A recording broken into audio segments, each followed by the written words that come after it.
welcome back to the workshop. So let's start off with being very, very honest. Oil paint is permanent. If you get it on stuff and you don't get it off right away, it's going to ruin whatever it touches, or make it beautiful if it's canvas. But so knowing that means that we have to take certain precautions in order to protect our space and keep it safe and keep it intact.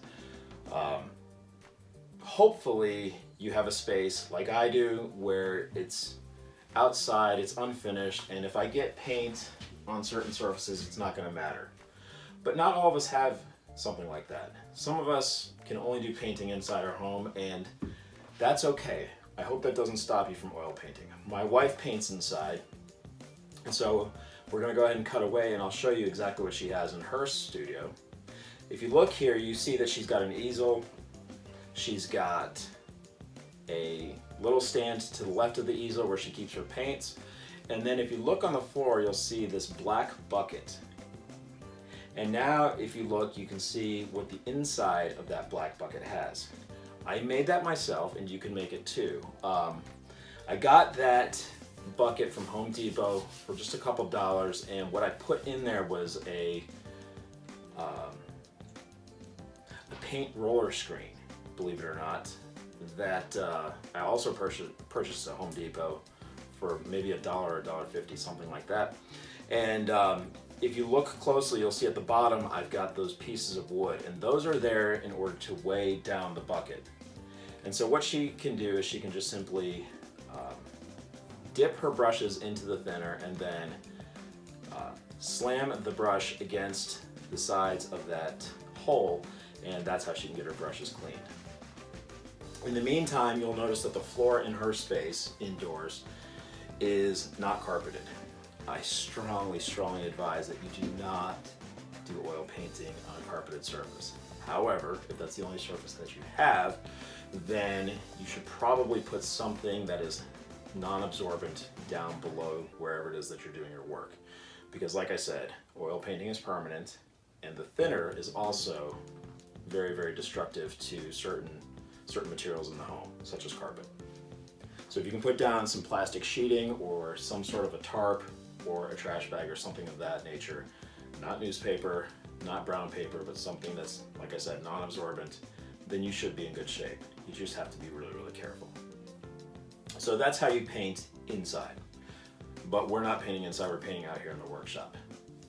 So let's talk for just a moment about what I have and then what I started with. And then from there we'll go into our actual painting proper. Okay, so starting over here, I've got this brush beater box. So what I can do is I can take this brush, put it into the thinner that I keep in this metal canister that has a screen similar to the one in my wife's bucket up in her studio, and drag the brush along the edge like so, smack it a couple times against my trash can, and then I can use it in this brush beater box to get it really, really dry. And it's pretty loud, but it goes like this. And then the brush comes out virtually dry. Okay. I built this myself. If you really want to know how to build one, I have a video for that, and you're welcome to watch it and copy me. But this is not something that I started with. I have all of these paintbrushes, and obviously when I told you the essentials, I did not talk about all these paintbrushes because you don't need all these paintbrushes to get started, and you won't need any of these brushes in order to do this mountain painting. You'll see that this mountain painting is on this easel. I built this too. And I built this in order to match up with this counter that I had with this workshop. I've got this trash can down here, which I'll be using for cleaning. That I've always had. This movable table I've always had. And this is very convenient for me when I want to treat the canvas like a writing surface and do detailed work.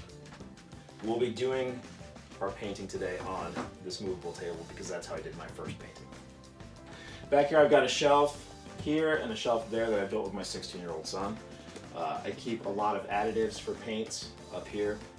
You don't need these today. We don't need these today. I didn't have them when I first started. They're used for various things in order to get certain effects out of paintings. I keep my paints up here, spare canvases over there, And then finally, as we work our way around, you'll see that I've got a storage container over there and some small paints of detailed colors that my daughter bought for me. But I didn't have most of this when I started in 2016. When I started in 2016, I simply had the workshop, the counter, the movable table, and the essentials that we spoke of in the last video. Okay. And I also had this trash can. Still the same trash can. So I will be doing all of my cleaning of brushes in this trash can today. So what do you need to get started if you're working in a space like a workshop or an unfinished room in your basement or in your garage, if you don't mind getting some spills in your garage? You need a trash can. And if you notice, my trash can has towels on it, and I use those towels to get the brushes really, really dry when I clean them. If you don't have towels you want to get rid of, an old t-shirt would be fine, or an old pair of sweatpants, something absorbent and fibrous in order to catch a mess. If you have absolutely no cloth that you're okay with using in order for that purpose, then you can have paper towels. And if you can have both, that's even better. Okay? You do need some kind of a surface on which to work that you're not afraid of getting it messy. And if you don't have a table that you're okay with getting a mess on, or a counter, then simply just put something down that you can dispose of later. A disposable tablecloth might work, a trash bag, something along those lines. If you do put a disposable tablecloth, a tarp, or something like that on the floor, let me caution you about this. If you do get spills or drips onto it, they're going to be there for days before they dry. This is not like acrylic paint, it's a different medium, so keep that in mind. And if you walk on it, you'll end up walking that all over your house if you don't clean it off. If you do walk on it though, no big deal, just simply wipe it off with paint thinner and everything will be fine. Last but not least, I strongly recommend that you have gloves and that you wear clothes that you're not afraid to get messy. I typically don't dress like this when I go out in public, but I do dress like this for my videos, and if you notice in my videos, I'm always wearing the same 3 or 4 shirts. These are shirts I don't mind messing up. And once we have all these things in place, we can go ahead and suit up and get ready to make some mountains. So I hope you join me the next time so that we can go ahead and start actually painting.